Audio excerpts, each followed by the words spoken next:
मान्यता है कि भगवान शिव ने माता पार्वती को उनके पूर्व जन्म के बारे में याद दिलाने और अपने अर्धनारीश्वर बनने के पीछे की यह कथा उन्हें सुनाई थी, जो कुछ इस प्रकार है। भगवान शिव माता पार्वती से कहते हैं, हे पार्वती, तुमने मुझे वर के रूप में पाने के लिए अपने पूर्व जन्म में सती के रूप में घोर तपस्या की थी। तुमने अन्न जल त्याग कर सूखे पत्ते खाए। सर्दी में तुमने लगातार पानी में रहकर तपस्या की। वैशाख की गर्मी में पंचांगनी और सूर्य के ताप से खुद को तपाया। सावन की मूसलाधार बरसात में तुमने बिना अन्न जल के खुले आसमान तले दिन बिताए। तुम्हारे इस घोर कष्ट वाली तपस्या से तुम्हारे पिता गिरिराज काफी दुखी और बेहद नाराज थे।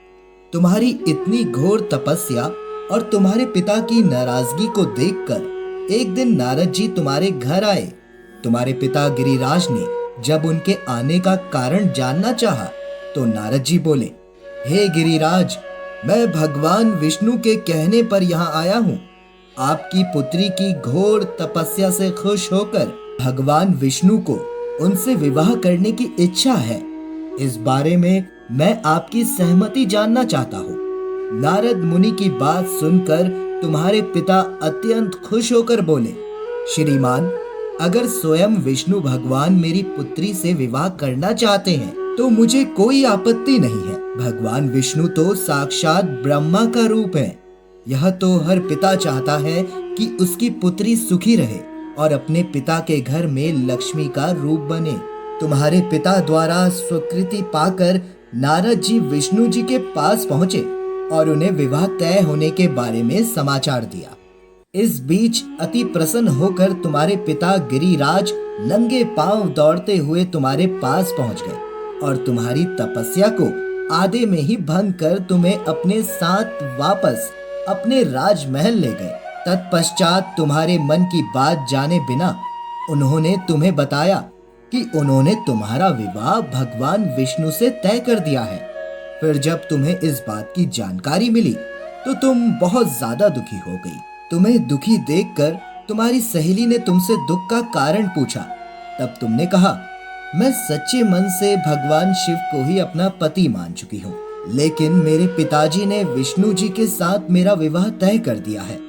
मैं इतनी धर्म संकट में हूँ कि मेरे पास जान देने के अलावा कोई और दूसरा उपाय नहीं है। तब तुम्हारी सहेली ने तुम्हें हिम्मत देते हुए कहा कि हे सखी, संकट के समय पर धैर्य रखने की आवश्यकता होती है। तुम पुनः किसी घने जंगल में चली जाओ और वहां जाकर तब तक साधना करो जब तक भगवान शिव तुम्हारे समक्ष प्रकट होने पर विवश न हो जाए। तुम किसी ऐसी जगह का चयन करो जहां पर तुम्हारे पिता तुम्हें ढूंढ ना पाए।